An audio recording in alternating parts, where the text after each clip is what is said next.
Psaume 89. Tu fais retourner l'homme à la poussière. Tu as dit, retournez, fils d'Adam. À tes yeux, 1000 ans sont comme hier. C'est un jour qui s'en va, 1 heure dans la nuit. Tu les as balayés, ce n'est qu'un songe. Dès le matin, c'est une herbe changeante. Elle fleurit le matin, elle change. Le soir, elle est fanée, desséchée. Apprends-nous la vraie mesure de nos jours, que nos cœurs pénètrent la sagesse. Reviens, Seigneur, pourquoi tarder? Ravise-toi par égard pour tes serviteurs. Rassasie-nous de ton amour au matin, que nous passions nos jours dans la joie et les chants. Que vienne sur nous la douceur du Seigneur notre Dieu. Consolide pour nous l'ouvrage de nos mains. En écho à la première lecture de ce dimanche, qui est un passage du livre de la sagesse, ce psaume vient nous donner une définition superbe de la sagesse. Apprends-nous la vraie mesure de nos jours, que nos cœurs pénètrent la sagesse. Or, nous sommes dans le cadre d'une cérémonie pénitentielle au temple de Jérusalem. Mais pourquoi le peuple d'Israël demande-t-il pardon? Les premiers versets nous suggèrent une réponse. Tu fais retourner l'homme à la poussière. Tu as dit, retournez, fils d'Adam, c'est-à-dire vous qui vous comportez à la manière d'Adam. Le problème est donc là, d'abord, dans la faute d'Adam, c'est-à-dire dans notre condition d'homme pécheur. Et tout le psaume médite sur le récit de la faute d'Adam dans le livre de la Genèse.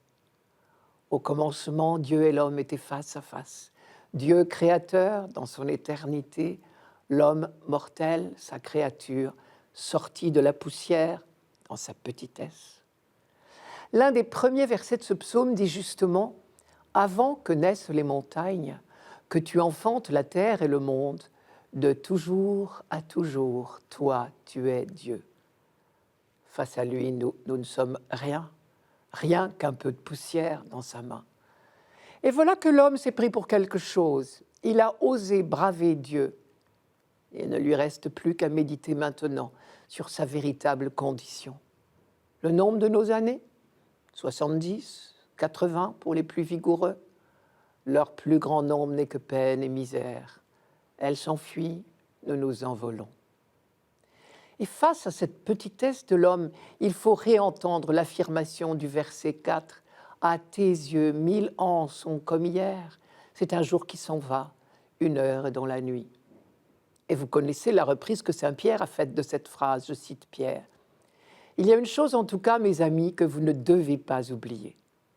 Pour le Seigneur, un seul jour est comme 1000 ans, et 1000 ans comme un jour. » Nous voilà remis à notre vraie place, c'est-à-dire toute petite. Voilà donc pour la prise de conscience. Puis vient la supplication. Apprends-nous la vraie mesure de nos jours, que nos cœurs pénètrent la sagesse. Reviens, Seigneur, pourquoi tarder? Ravise-toi par égard pour tes serviteurs. Rassasie-nous de ton amour au matin, que nous passions nos jours dans la joie et les chants. Apprends-nous la vraie mesure de nos jours. C'est juste l'inverse du péché originel. La vraie sagesse, c'est d'être à notre place, toute petite, devant Dieu. Et le psaume use d'une image qui devrait nous aider à trouver notre juste place. Il compare la durée de la vie humaine à celle de l'herbe. Une herbe changeante qui fleurit le matin et qui change, mais le soir se fane et se dessèche.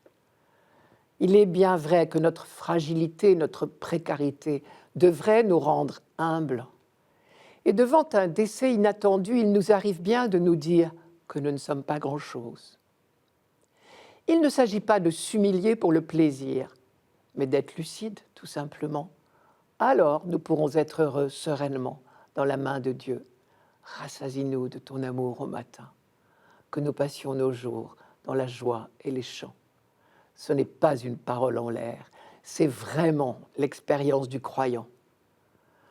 Car nous avons déjà eu l'occasion de le noter, dans la Bible, la conscience de la petitesse de l'homme n'est jamais humiliante, puisqu'on est dans la main de Dieu.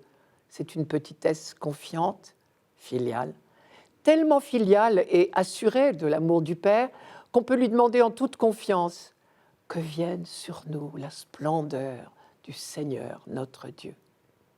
Et la dernière phrase est encore plus audacieuse. Consolide pour nous l'ouvrage de nos mains.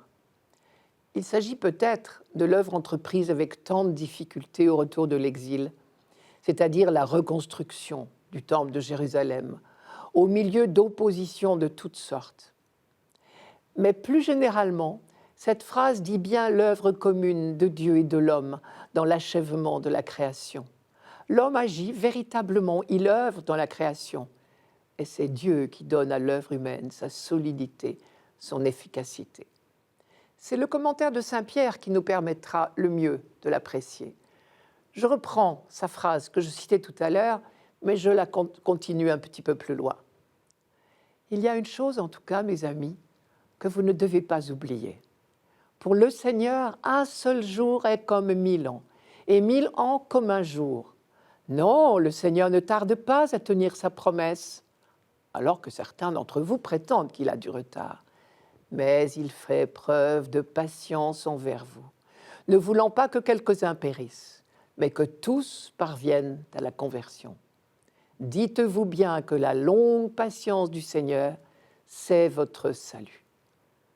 Quand Pierre dit que Dieu fait preuve de patience, il veut dire que Dieu attend notre participation à la construction du royaume. Alors c'est le cœur plein d'émerveillement que nous pouvons prier. Consolide pour nous l'ouvrage de nos mains.